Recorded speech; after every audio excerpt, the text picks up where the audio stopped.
Après la disparition de Kadhafi, un nouveau leader africain ose défier l'ordre établi au péril de sa vie. L'Afrique va-t-elle encore voir son rêve d'unité sacrifié? Le capitaine Ibrahim Traoré, président du Burkina Faso, porte aujourd'hui le projet le plus ambitieux du continent. Unir l'Afrique autour d'un seul gouvernement, d'une monnaie unique baptisée Afro-monnaie et d'un passeport commun pour tous les Africains.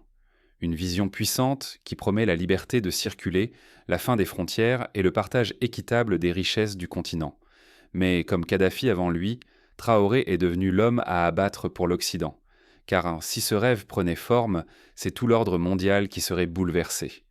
Les puissances occidentales, qui tirent très de profit de la division et de la dépendance africaine, sont prêtes à tout pour éviter cette unification. Depuis son arrivée au pouvoir, Traoré a survécu à plus de 40 tentatives d'assassinat. Il fait face à des trahisons internes, à des menaces économiques et à une pression constante venant de l'extérieur. Cette obsession des grandes puissances à l'éliminer montre bien l'ampleur du danger qu'il représente pour leurs intérêts. Si Traoré échoue, c'est peut-être pour une génération entière que l'espoir d'une Afrique forte et indépendante sera enterré. Ce combat ne concerne pas seulement un homme, il concerne le destin, la dignité et la souveraineté de tout un continent. Mais pourquoi l'Occident redoute-t-il à ce point l'unification africaine? Pour le comprendre, il faut regarder en arrière et interroger l'héritage brûlant du panafricanisme. Pour saisir l'ampleur de la menace perçue par l'Occident, revenons un instant sur l'histoire et les conséquences de la tentative d'unification menée par Kadhafi. Le passé éclaire la peur d'aujourd'hui. L'Occident a déjà brisé ses rêves. Rappelez-vous de Kadhafi. Le colonel Mouammar Kadhafi ne voulait pas seulement diriger la Libye. Il rêvait d'une Afrique unie, affranchie de la domination occidentale. Son projet le plus ambitieux, créer une monnaie africaine adossée à l'or pour libérer tout un continent de l'emprise du pétrodollar. Ce simple rêve a suffi à ébranler les puissances occidentales, inquiètes de voir leur hégémonie menacée. Sous son régime, la Libye connaissait un niveau de vie que beaucoup d'Africains n'osent même pas imaginer. L'éducation et la santé étaient gratuites pour tous, la dette était inexistante. La prospérité touchait chaque famille, bien loin des modèles imposés par le Fonds monétaire international ou la Banque mondiale. Pour la première fois, un dirigeant africain offrait à son peuple la dignité et la sécurité qu'offrent l'indépendance économique et la maîtrise de ses ressources. Mais l'histoire a montré qu'un tel modèle ne pouvait être toléré. L'Occident a orchestré la chute de Kadhafi, plongeant la Libye dans le chaos pour préserver ses intérêts économiques. Ce coup de force brutal et cynique a envoyé un message clair: toute initiative visant à unir l'Afrique, à la rendre maîtresse de ses richesses ou à offrir une alternative au système mondial dominant sera systématiquement broyée. À chaque fois qu'un rêve panafricain prend forme, il est violemment attaqué. L'assassinat de Kadhafi n'était pas une exception, mais le symbole d'une ligne rouge invisible. L'indépendance africaine est intolérable pour certaines puissances qui craignent de voir s'effondrer leur suprématie. Aujourd'hui, l'histoire semble se répéter, mais le rêve renaît, plus fort et plus contagieux qu'avant. Au Burkina Faso, un jeune capitaine ose relever le flambeau que Kadhafi avait brandi. Qui est Ibrahim Traoré et pourquoi attire-t-il tant de convoitises et de menaces? Traoré marche sur les traces de Kadhafi, mais saura-t-il échapper au même sort? Comme le guide libyen avant lui, Ibrahim Traoré ose ce que l'Occident redoute le plus: reprendre le contrôle des ressources stratégiques africaines au profit du peuple. Il nationalise l'or, les minéraux et investit dans l'éducation gratuite pour tous les enfants burkinabés. Les logements sociaux fleurissent, tandis que l'industrie locale renaît, brisant le cycle de dépendance.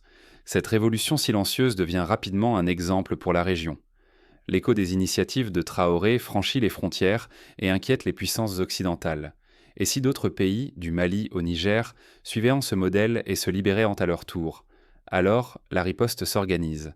Tentative d'assassinat, plus de 40 depuis son accession au pouvoir, sabotage économique et infiltration de traîtres comme le colonel Diarra, achetés pour livrer Traoré à ses ennemis. Chaque attaque manquée ne fait que renforcer la détermination de ceux qui veulent l'arrêter. Mais cette fois, la résistance ne vient pas que d'en haut. L'armée reste fidèle et la population, éveillée par cette volonté de souveraineté, veille au grain. Les complots sont déjoués les uns après les autres, offrant à Traoré un fragile sursis. Car derrière chaque coup manqué, l'enjeu grossit. Si Traoré tombe, c'est tout l'élan d'indépendance régionale qui s'effondre. Mais s'il tient, c'est l'espoir d'une Afrique souveraine qui devient contagieux. Mais si Traoré réussissait là où Kadhafi a échoué, quel serait l'impact sur le continent tout entier? Imaginez une Afrique enfin unie, maîtresse de son destin. Et si l'Afrique parvenait enfin à faire tomber les chaînes du néocolonialisme? Imaginons un instant le triomphe du modèle Traoré. Cela signifierait l'émancipation économique de tout un continent, la prise en main et la gestion commune de ses ressources, et l'ouverture d'une ère de stabilité et de prospérité partagée du Maghreb jusqu'au Cap. Les richesses du sol africain profiteraient enfin aux peuples africains, et non plus aux multinationales étrangères. Des routes, des écoles, des hôpitaux poussent partout, la faim et la misère reculent. Les jeunes n'auraient plus besoin de risquer leur vie pour un avenir ailleurs, l'espoir serait chez eux, sur leur propre terre. Mais ce bouleversement aurait une onde de choc bien au-delà de l'Afrique. Les économies occidentales, aujourd'hui dépendantes des matières premières africaines à bas prix, pourraient en s'effondrer. Les industries européennes et nord-américaines, privées de cobalt, d'uranium, d'or ou de cacao à vil prix, devraient revoir tout leur modèle. Les bourses trembleraient les places financières paniqueraient et la prééminence économique occidentale serait sévèrement remise en cause. À l'inverse, Tambesante, si le modèle Traoré échouait, le cycle funeste continuerait. Pillage organisé, fuite des cerveaux et perte d'espoir pour une nouvelle génération. Le néocolonialisme se renforcerait, rendant chaque tentative d'émancipation plus difficile, chaque rêve plus lointain. Les influences étrangères continueraient donc de dicter les lois du jeu, verrouillant le continent dans la dépendance et la soumission. Mais il y a une nouveauté majeure, la diaspora africaine, plus connectée et mobilisée que jamais.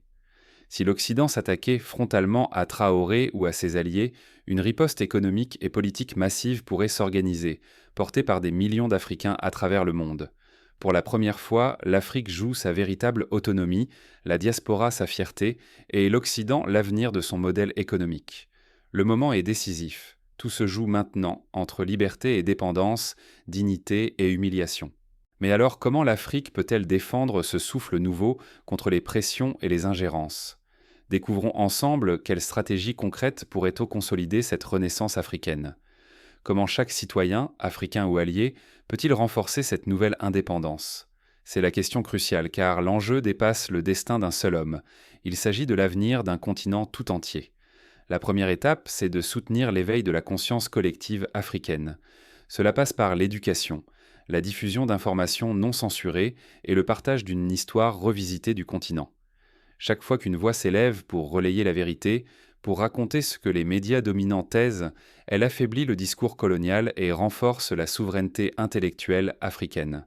Ensuite, il s'agit d'appuyer concrètement les initiatives économiques locales.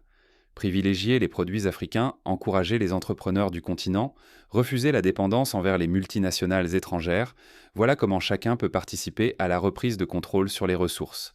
Par exemple, investir dans des coopératives agricoles ou soutenir des plateformes de commerce locales, c'est contribuer à bâtir une économie forte et indépendante qui profite en priorité aux populations africaines. Mais l'indépendance ne se gagne jamais seule. Il faut construire des réseaux de solidarité à la fois en Afrique et dans la diaspora.